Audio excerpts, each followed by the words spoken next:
So let's resume.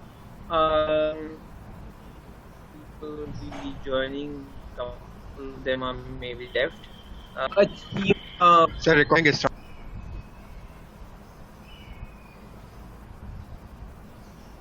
So the third element, ठीक है ना, यह थर्ड पाथ जो है, जो कि हमको हमारे वन ऑफ द ऑब्जेक्टिव्स तक लेके जाएगा, that is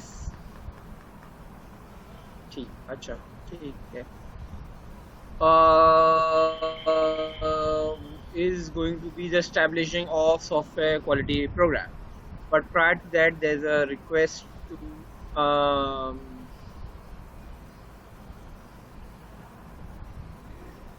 review the second element was test and evaluation. तो मैंने आपको ये बात बताई कि टेस्ट एंड इवेल्युएशन है, ये टेस्ट वर्सेस इवेल्युएशन नहीं है, मीनिंग कि टेस्टिंग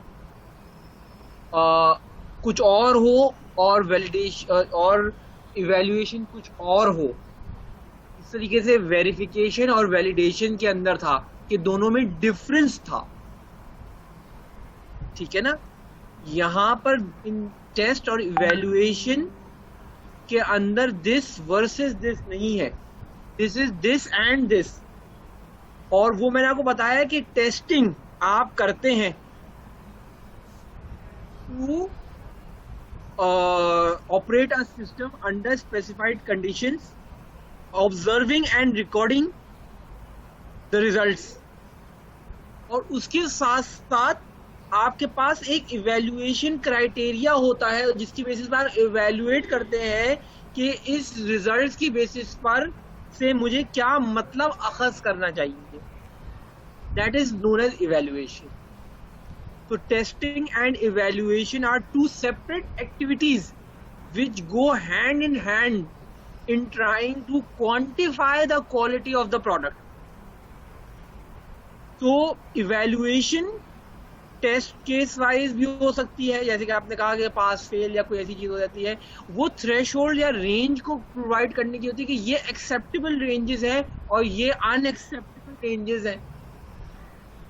ये सब आप अनएक्सेप्टेबल रेंजेस पे होगा तो आप उसको टेस्ट केस फेल कर देंगे, हालांकि शायद फंक्शनैलिटी फिर भी चल रही हो, ठीक है ना. तो इवेल्युएशन एक है टेस्टिंग और एक है इवेल्युएशन. अब जैसे मैंने आपसे कहा कि आप एक लॉगिन की फंक्शनैलिटी है, तो लॉगिन की फंक्शनैलिटी को आपने फंक्शनैलिटी उसने बनाई, उस बनाने के बाद उसने कहा कि मैंने लॉगिन का फीचर बना लिया है. How would you be ensure कि लॉगिन का फंक्शनैलिटी बन गई है? यू वुड टेस्ट इट, यानी कि आप उस एप्लीकेशन को इंस्टॉल करेंगे, आपको ये खास कंडीशन बनाएंगे कि जिसके अंदर एक यूजर बना हुआ है जिससे आप बैठ के लॉगिन क्रेडेंशियल डालेंगे और आप देखेंगे कि लॉगिन की फंक्शनैलिटी चली कि नहीं चली. ये टेस्टिंग है. उसके बाद आपके सामने दो रिजल्ट्स आए, दो अलग अलग एप्लीकेशंस के. एक के अंदर लॉगिन, जैसी मैंने सबमिट का बटन दबाया, लॉगिन का बटन दबाया, विद इन अ सेकेंड मैं लॉगिन हो गया. दूसरी फंक्शन है, दूसरी एप्लीकेशन के अंदर लॉगिन का बटन दबाया, 15 मिनट बाद मैं लॉगिन हो गया. अब आप दोनों जगहों पे फंक्शनैलिटी इज करेक्ट, तो करेक्टनेस तो सही है, लॉगिन तो हो गया है ना. तो लेकिन in general fitness for use के डिफरेंट और पैरामीटर्स की बेसिस पर आप इवेल्युएशन करेंगे, और इवेल्युएशन किसी क्राइटेरिया पे करेंगे ना. वो क्राइटेरिया होगा कि भाई ये देखो यार, परफॉर्मेंस के पर्सपेक्टिव से 15 minute login is not something expected by the user. तो इवन दो दूसरी एप्लीकेशन भी फंक्शनल स्टेट में है, लेकिन आप एक बग रेज करके इस एप्लीकेशन को लाइव नहीं होने देंगे, तो ये इवेल्युएशन करिए आप. ये टेस्टिंग नहीं की है. टेस्टिंग से एक रिजल्ट सामने आ गया था, वो 5 मिनट हो, 1 सेकेंड हो या 15 मिनट हो, उसके बेसिस पर आपने इवेल्युएशन की based on expectation of the user, based on industry expectations, based on वो बहुत सारे एस्पेक्ट हो सकते हैं, उसके बेसिस पे इवैल्यूएशन के बाद आपने उस फंक्शनैलिटी को पास या फेल किया, तो ये इवैल्यूएशन है। This is based on certain criteria. Sir ये एवोल्यूशन आपका वेरिफिकेशन क्या हुआ? को हम एसेंस वेरिफिकेशन भी कह सकते हैं। देखिए, वेरिफिकेशन के अंदर आपकी डिफरेंट सेट ऑफ एक्टिविटीज हो सकती हैं। उसके अंदर testing could be one activity. सही है। तो जनाब, मैं अगर आपसे ये बात, जैसे मैंने आपको वेरिफिकेशन और वैलिडेशंस का कुछ एग्जांपल्स दिए थे मैंने आपको, तो requirements review is an SDLC activity, right? It is done to check something, लेकिन what is it is checking what? The correctness of the solution. So this becomes an activity which is not a testing activity but still an evaluation activity, and it achieves validation, while UAT is a testing activity accompanied by evaluation, and it gives continuous it gives whether our solution is the right solution. So it is again a validation activity. And जो QA का testing phase होता है, तो testing is a testing activity along with its evaluation, and it is a verification. It gives verification whether the solution was correct or not. ठीक है। Similarly, code review. Code review is a non-testing activity, but it accompanies with evaluation, and it provides you whether it is a verification activity. It ensures whether the thing which you are creating it correctly or not. ठीक है। तो इस तरीके से आपकी holistic picture बन रही है। तो there are certain activities which are testing activities, and they map to verification part of the element, and there are certain activities which are non-testing activities but still map to verification, and there are certain activities which are testing activities and they map to validation, and there are certain non-testing activities which map to validation, and there are certain testing activities which map to validation. ठीक है। So these are the two components or the elements of SQA, and they primarily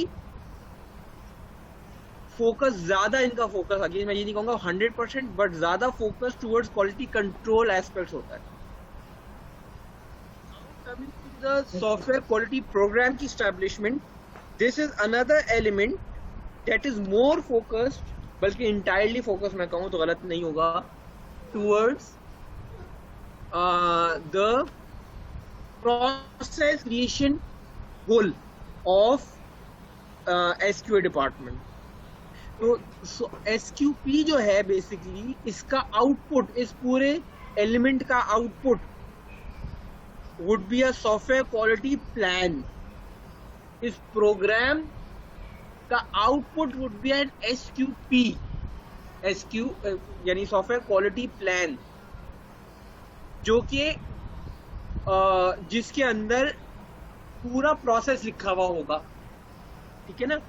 ये वो plan नहीं है जिसको हम test plan और quality assurance, जो यानी कि SQA प्लान जिसको हम कहते हैं, ये वो वाला प्लान नहीं है। This is an organisation wide process जिसके अंदर प्लान पूरा लिखा हुआ है of how you ensure that your process is mature enough to produce a product that is of quality.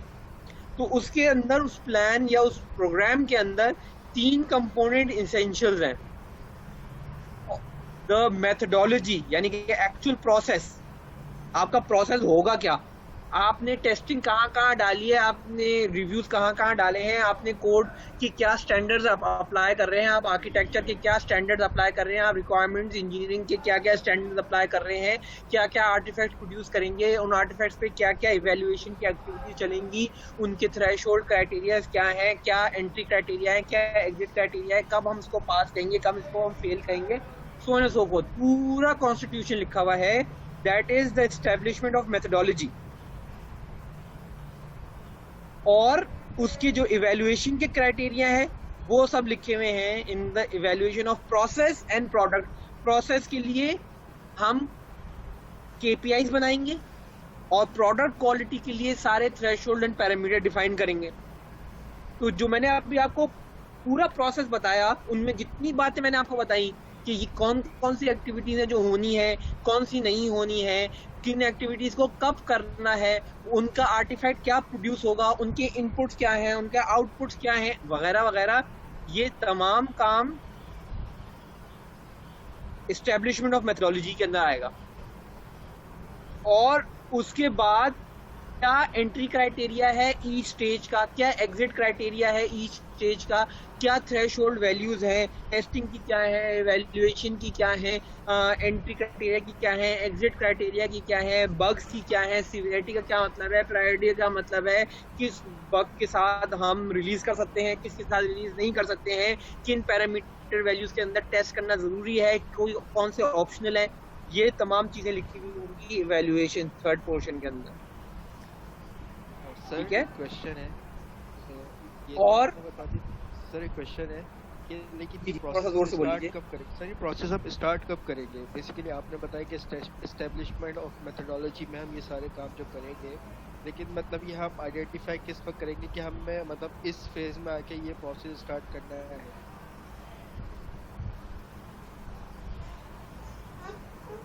देखिए, आपकी ऑर्गेनाइजेशन जिस वक्त वजूद में आएगी तो उस ऑर्गेनाइजेशन का कोई ना कोई प्रोसेस भी वजूद में आएगा। उस वक्त आपका प्रोसेस अगर बहुत थोरो ना सही तो रूडिमेंट्री अंदाज में कुछ ना कुछ तो होगा ना। कहीं ऐसा होगा कि आपका टेस्टर को पता तो होगा ना कि मुझे कौन सी टेस्टिंग करनी है, वो कहीं ना कहीं से तो उसको डायरेक्शंस मिल रही होंगी ना। आपके कोडर को ये बात पता होगी ना कि मुझे वेरिएबल्स के नाम किस अंदाज में लिखने, मुझे मेथड्स किस अंदाज में लिखने, ठीक है ना, मुझे आर्किटेक्चर के एतबार से डेल लिखनी है या नहीं लिखनी है, मुझे स्टोर प्रोसीजर के थ्रू काम करना है या मैं इनबिल्ट क्वेरीज के इनलाइन क्वेरीज लिखूंगा। ये सब कंपनी जब वजूद में आती है तो उसका कोई एक बेस प्रोसेस भी उसके साथ वजूद में आता है। वो बेस प्रोसेस कौन लेके आता है? कंपनी में जो भी बंदा आपने CTO के तौर पे हायर करते हैं या जो भी बड़ा है, वो कोई अपनी पुरानी एक्सपर्टीज या पुराने जगह से कुछ लेके आता है और वो कुछ एक बेस प्रोसेस बनाता है कि यार हम ये 2 डॉक्यूमेंट प्रोड्यूस किया करेंगे, उसके अंदर ये लिखा हुआ होगा, टेस्ट केस जो है वो हम ऐसा लिखा करेंगे, कोड तुम ऐसे लिखा करो, इसके बेसिक प्रैक्टिसेस ये हैं, गिट होगी, गिट के अंदर हम ट्रंक रखेंगे, ट्रंक के अंदर हम यहाँ होंगे, रिक्वायरमेंट यहाँ होंगी। तो ये सब काम के साथ कंपनी वजूद में आती है। तो एक अदद प्रोसेस के साथ कंपनी वजूद में आती है। वो process might not be very good. उसके बाद ग्रेजुअली हम उसके अंदर इंप्रूवमेंट्स करते हैं कि यार लास्ट टाइम देखो तुमने 2 बंदे थे, अब हमारा कोड मेंटेनेबल नहीं रहा, तो तुमने देखा तुमने इस नाम से लिख दी थी फाइल, उसने उस फाइल से लिखी हुई थी ना, कोड मर्ज नहीं हो रहा, देखा मसला आया ना।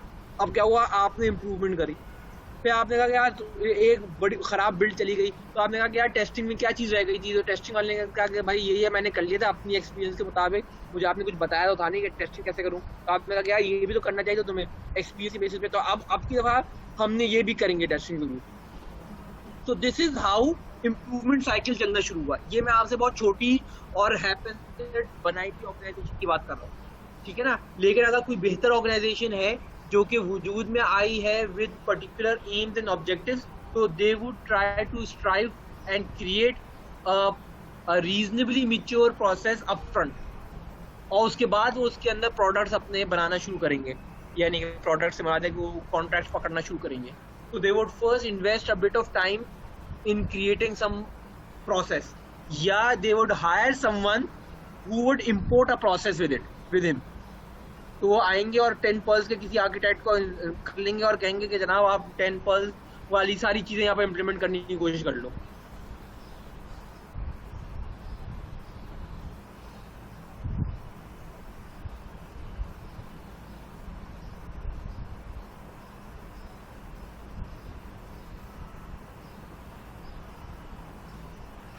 अच्छा जी, क्वेश्चन ये आया है हम कौन सा SDLC चूज करेंगे.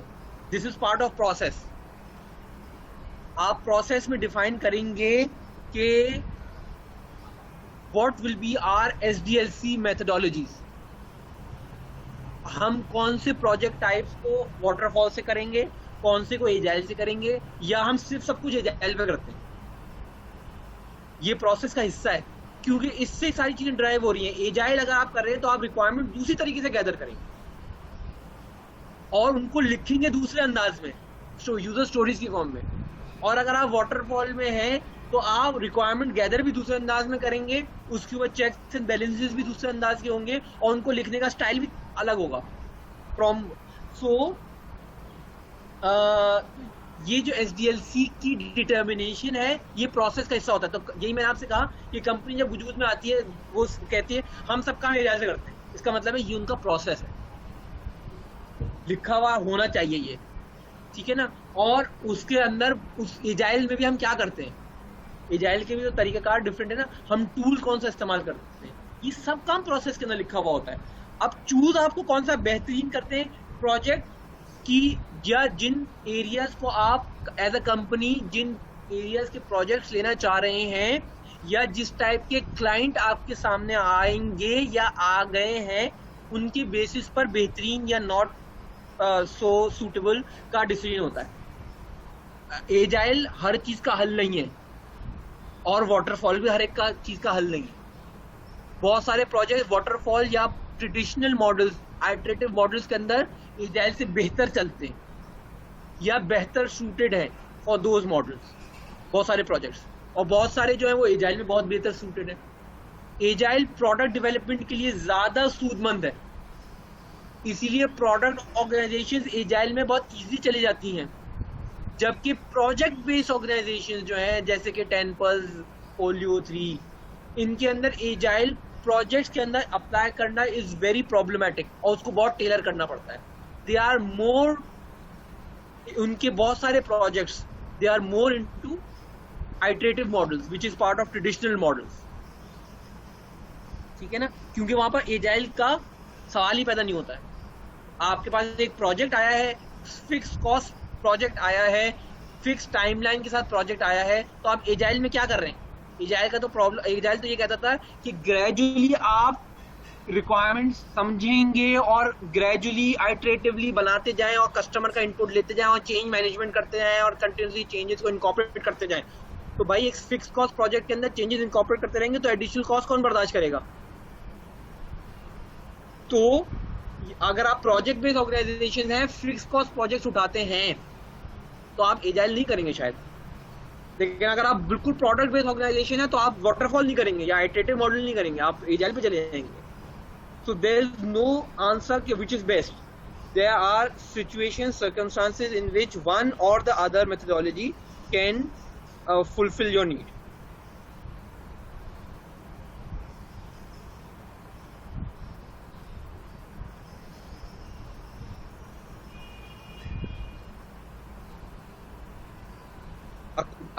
अब सवाल ये है कि जो एक सवाल किया जा रहा है कि select the methodology based on business need. नहीं, we select the methodology ही. इस methodology से मुराद आपकी पता है क्या, इस methodology से जो मैं यहाँ पर आपकी बात कर रहा हूँ, this is about the process which you are creating, जिसके अंदर SDLC का choosing भी मौजूद है. और ये बिजनेस नीड के पर्सपेक्टिव से नहीं है, ये कंपनी के goals, objectives and the type of projects and the type of client in which it deals की बेसिस पे प्रोसेस लिखा हुआ है.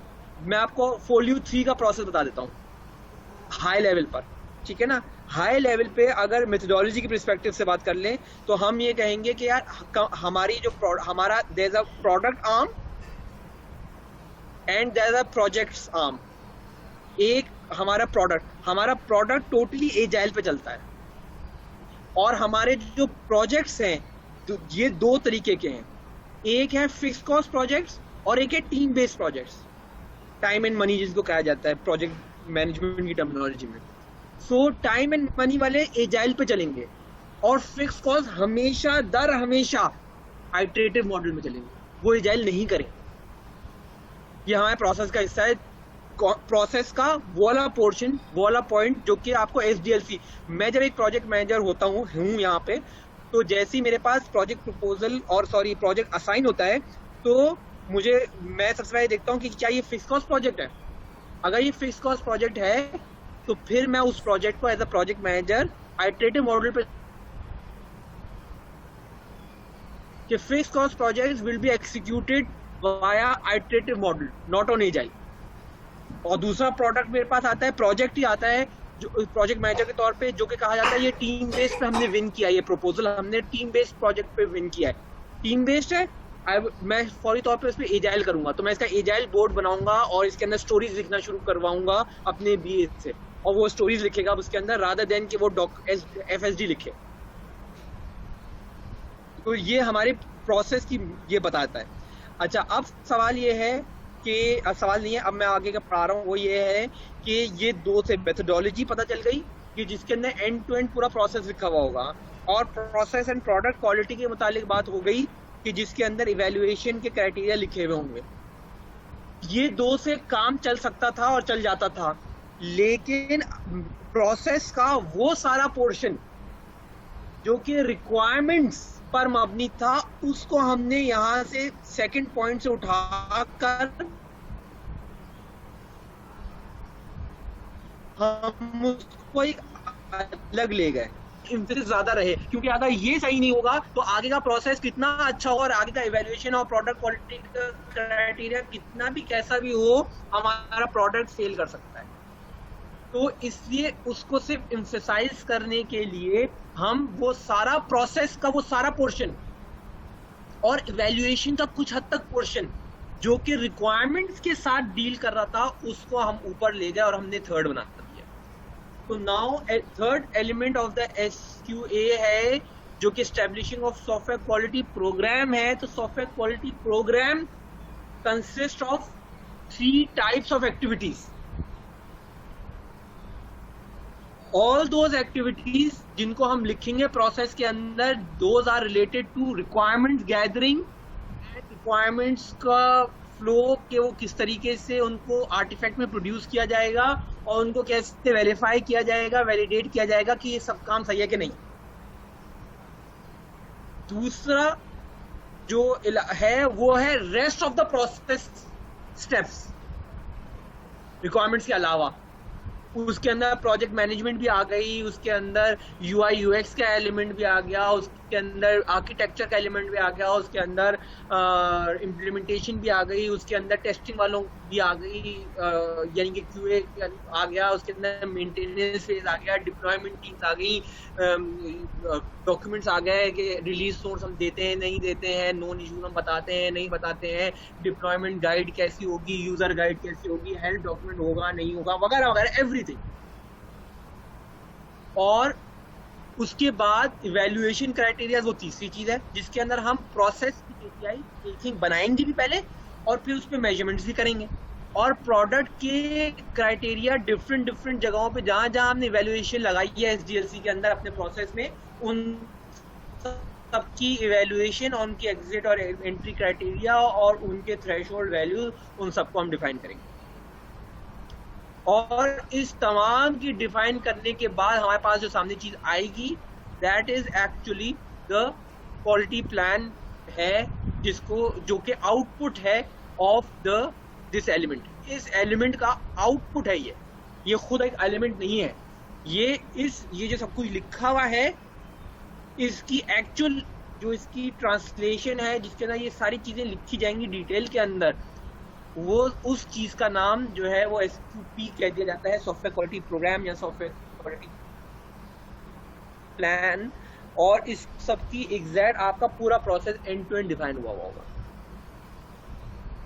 ठीक है। अच्छा, SDLC के अंदर जारी बात है हमारा SQA जो है वो कहाँ कहाँ पर वर्क कर रहा होता है, तो हर फेज में वर्क कर रहा होता है, इंसेप्शन से लेकर रिक्वायरमेंट एनालिसिस, डिज़ाइन, कोडिंग वगैरह तक, और इसके अंदर मुख्तलिफ चीज़ें हैं। ये मैं प्रोसेस की बात नहीं कर रहा, मैं यहाँ पर एक्टिविटीज़ की बात कर रहा हूँ, चाहे वो वैलिडेशन एक्टिविटीज़ हो या वेरिफिकेशन एक्टिविटीज़ हो, क्वालिटी कंट्रोल से रिलेटेड ये वो हैं। तो रिक्वायरमेंट्स का रिव्यू हो गया, हाई लेवल डिज़ाइन हो गया, और लो लेवल डिज़ाइन हो गया, टेस्ट केसेस की प्रेपरेशन हो गई, कोड इंस्पेक्शन हो गए, टेस्टिंग की एक्सिक्यूशन प्लान, एवरीथिंग ये हो गया, और डिफेक्ट्स के वक्त में थ्रेशोल्ड की इवैल्यूएशन एंड एक्टिविटीज़ किस वक्त हमें रिलीज़ करना चाहिए, मिनिमम है या फ्यू है, तो मिनिमम क्या है, फ्यू का क्या मतलब है, उनकी क्या प्रायोरिटी सीवियरिटी होनी चाहिए, and so on and so fourth, ठीक है ना। प्रीमेच्योर डिलीवरी नहीं होना चाहिए, मीनिंग के जब तक स्टेबल इनफ ना हो, तो स्टेबल इनफ का क्या मतलब है, what is in our terminology would be considered a stable enough product, ठीक है ना। रिलायबिलिटी है तो कितनी है, और परफॉर्मेंस है उसकी या कितनी है, नहीं है। क्वेश्चन इवैल्यूएशन का थर्ड पॉइंट, इवैल्यूएशन का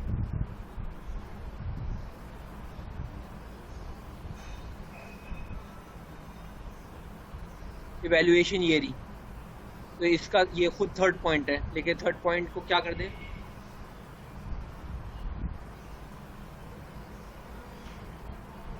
क्वेश्चन को थोड़ा सा एलैबोरेट करके मुझे बता दें कि इवैल्यूएशन का थर्ड पॉइंट से आपकी मुराद यहाँ पर क्या है। अच्छा, थर्ड पॉइंट को मैं डिफाइन कर दूँ, मैंने आपसे कहा यार ये आप लोग मुझे कह तो रहे हैं कि मैं बहुत बोलता हूँ, लेकिन मैंने बहुत सारी चीज़ें बहुत दफ़ा रिपीट कर रहा होता हूँ मैं, तो आई थिंक कि आपने एक दफ़ा उसको सुन लिया, 4 दफ़ा सुन लिया तो काफ़ी है। मैं उसको क्लास के अंदर उसी टॉपिक को 5 से 6 दफ़ा रिपीट करता हूँ, इसलिए कि वो मैं चाहता हूँ कि वो बार बार सुनने से आपके जहन के अंदर बैठ जाए, ठीक है ना। तो वो 5-6 दफ़ा में से अगर आपने 1-1.5 दफ़ा भी सुन लिया है तो I think that is enough, क्योंकि वो उसी पॉइंट को मैं रिपीट कर रहा हूँ। मैं रिपीट जानबूझ के करता हूँ ताकि ये मेरे टीचिंग का एक स्टाइल है कि बार बार उसको ठोका जाए, पीटा जाए, ताकि किसी एक अटेम्प्ट में एटलीस्ट वो अंदर चला जाए आपके जहन में। तो अच्छा, अब इवैल्यूएशन क्या है, प्रोसेस एंड प्रोडक्ट इवैल्यूएशन क्या है, ये थर्ड पॉइंट के मुताबिक बात हुई। तो ये है कि जो ये प्रोसेस बनाया है मैंने सेकंड स्टेप में, ये प्रोसेस अच्छा है कि बुरा है, क्या ये हमें रिजल्ट्स दे रहा है या नहीं दे रहा है, is it able to produce a product that is fit to use. ये इसको जो डिफाइन करने वाले इवैल्यूएशन क्राइटेरिया है वो सब हम इस थर्ड वाले पॉइंट में रखते हैं। प्रोडक्ट फिट टू यूज है तो इसका कुछ थ्रेशोल्ड वैल्यूज होंगी ना, हम ये टेस्टिंग करते हैं, ठीक है।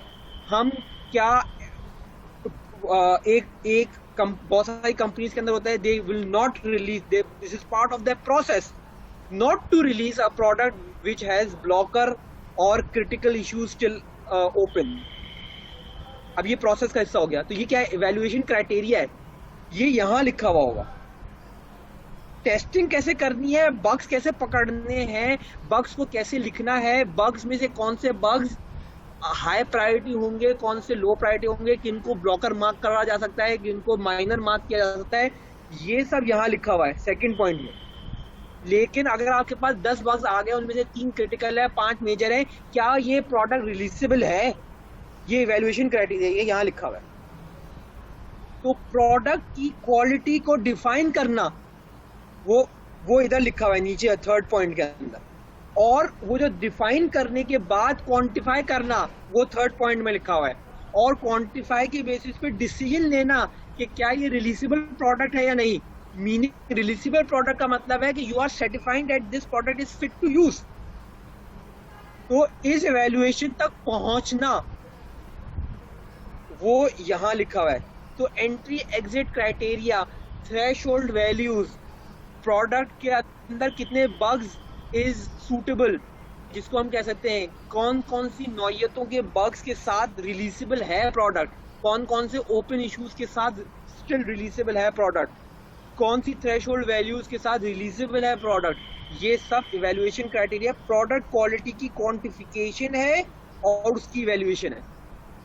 और इसके बेसिस पर प्रोडक्ट क्वालिटी कैसी आई कैसी नहीं आई, उसके प्रोसेस कितना मैच्योर था, इस प्रोसेस से कितने प्रोडक्ट्स अच्छे वजूद में आए कितने नहीं आए, क्या इसके अंदर इम्प्रूवमेंट की गुंजाइश थी या नहीं थी, कस्टमर सेटिस्फेक्शन सर्वे से ये रिजल्ट आए हैं कि वो इस आइटरेशन से खुश हुए या नहीं हुए, उसकी बेसिस पे हमको अपने प्रोसेस में इम्प्रूवमेंट करनी चाहिए नहीं करनी चाहिए, ये सब KPIs के थ्रू काम होगा ऑफ द प्रोसेस।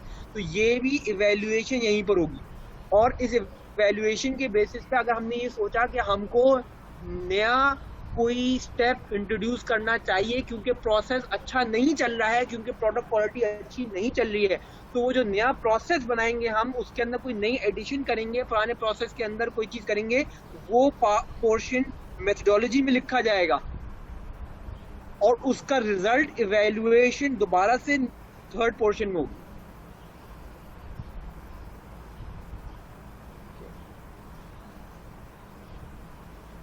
अच्छा जनाब, और अब हम आगे बढ़ जाते हैं। SDLC के मुतालिक बात हो गई, और एक और चीज जिसके अंदर SQA हमारी मदद करता है या इधर डिपार्टमेंट करता है, वो ये है कि बेंचमार्किंग ऑफ द प्रोसेस, ठीक है ना। तो प्रोसेस इम्प्रूवमेंट के लिए के साथ साथ प्रोजेक्ट मैनेजमेंट के लिए बेंचमार्किंग का काम भी हम करते हैं। This is part of process improvement, लेकिन this is very much focused towards the benchmarking of the project management process, ठीक है ना। तो ये क्या प्रोसेस के अंदर क्या हो सकता है, फॉर एग्जांपल ये मेजर्स, एग्जाम्पल सिर्फ मैं आपसे ले रहा हूँ ये आपका, ठीक है ना। इसके अंदर 2-3 इंपॉर्टेंट थिंग है, क्या हमारा ROI अचीव हो रहा है।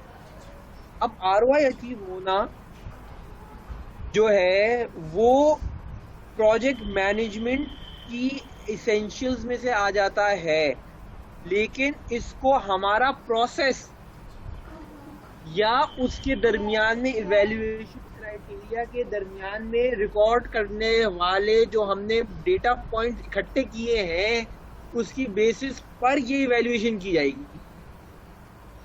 तो ऑल्दो ROI निकालना प्रोजेक्ट मैनेजमेंट या कंपनी के किसी और प्रोसेस का हिस्सा है, वो SDLC का प्रोसेस है भी नहीं। तो इसीलिए मैं आपसे यहाँ पर, अगर आप हेडिंग देखेंगे, अब मैं यहाँ पर अभी एलिमेंट्स ऑफ SQA और ऑब्जेक्टिव ऑफ SQA वगैरह नहीं है। Apart from the SDLC and it's process, the data we are gathering in during that process management and based on that data is also utilized in a lot of other decision makings which are outside the SDLC। अब एक product का जो आप बना रहे हैं उसका ROI निकालना SDLC का हिस्सा नहीं है, वो एक बिजनेस डिसीजन है जो प्रोजेक्ट मैनेजमेंट फ्रेमवर्क कर रहा होगा या कंपनी का मालिक कर रहा होगा या प्रोडक्ट डिपार्टमेंट कर रहा होगा कि यार क्या ये रिटर्न ऑन इन्वेस्टमेंट दे रहा है हमको ये प्रोडक्ट या नहीं। लेकिन इसका बहुत सारी चीजें आपके डेटा से निकलेंगी, ठीक है। तो दिस इज हाउ, ये देखें, ये हमारे सारे कंप्लीटेड प्रोजेक्ट्स हैं, ये इंडस्ट्री की ट्रेंड लाइंस हैं। हमने इतने प्रोजेक्ट्स हमारे इतने % डिले हुए, इतने प्रोजेक्ट्स हमारे इतनी कॉस्ट ओवररन्स हुई।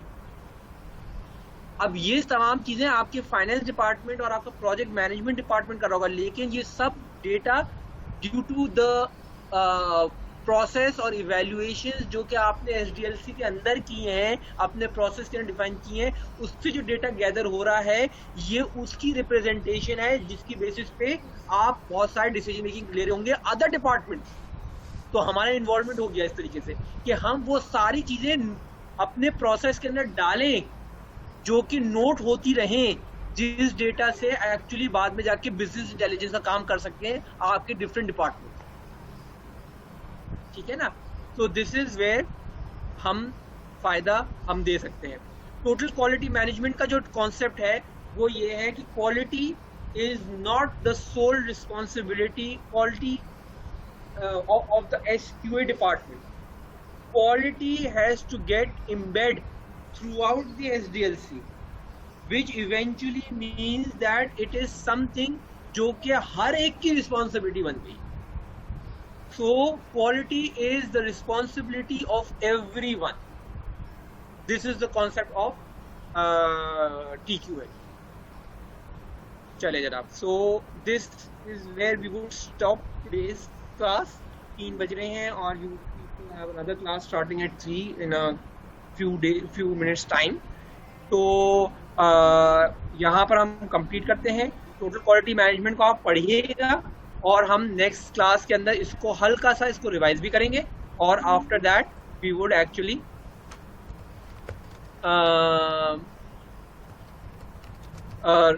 Move ahead. ठीक है. और in the meanwhile I will quickly go and sir attendance रह गई है. अटेंडेंस जी. ठीक है. सो दानिश.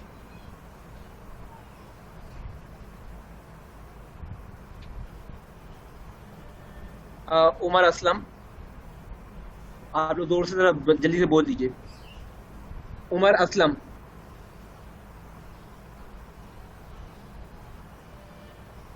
अच्छा. Asad Ali Khan. Present sir. Ayesha Tasneem. Present sir. Hafiza Kulsoom. Present sir.